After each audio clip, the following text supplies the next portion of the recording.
Hi, my name is Cristobal, and now we're going to see the front end made with React of the eShop. First, we need to see how all this part was divided. So we used some context to the card. This card context that saved all the data of the products that we book, and the user context that has an authentication attribute, a username, and an isadmin. For each context, we had to use a hook. So these hooks, have the function of getting, like a getting function, a getter of the info of the context. So here we have the use card that calls use context with card context, and use user that exports the use context of the user context. We create this to have a sort of global variables. One of the things with React is that we can communicate info like from father to child, parent to child, but we cannot do it from child to parent or child to child. So with these global variables, we can take the info of the variables from any of the components that we are in. Thus, we have here a setGlobal function that calls setIsAuth. What is setIsAuth? Here we create a user state with isAuth and with the setter function that is setIsAuth, and we call this setGlobal for that calls the setIsAuth.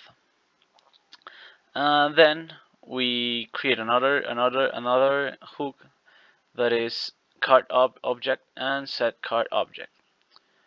We then create another function that is setter card object that takes a parameter of value and sets the card object to the value.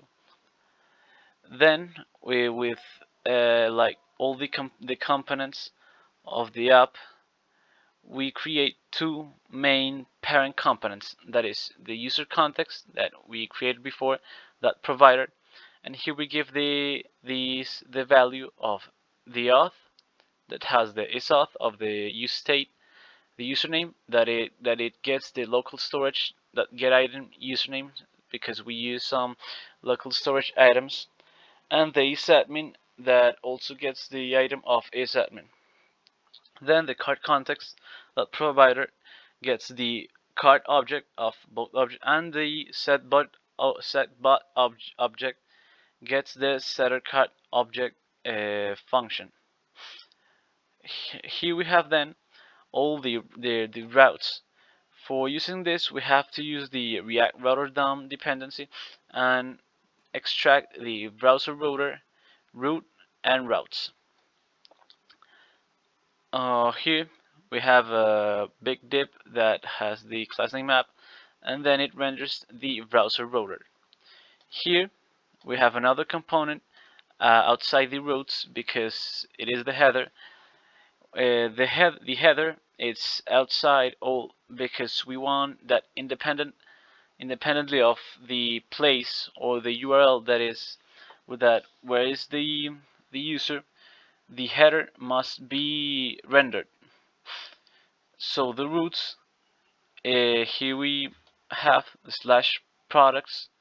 These routes make that depends of the path of the URL. So if the user is in the name link of the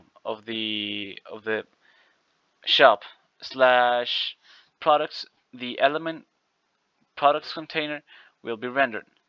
So if he is in slash login, the component login will be rendered. This is used to have a SPA, a single page application, that only renders or changes the info that, or the components that the user searched for.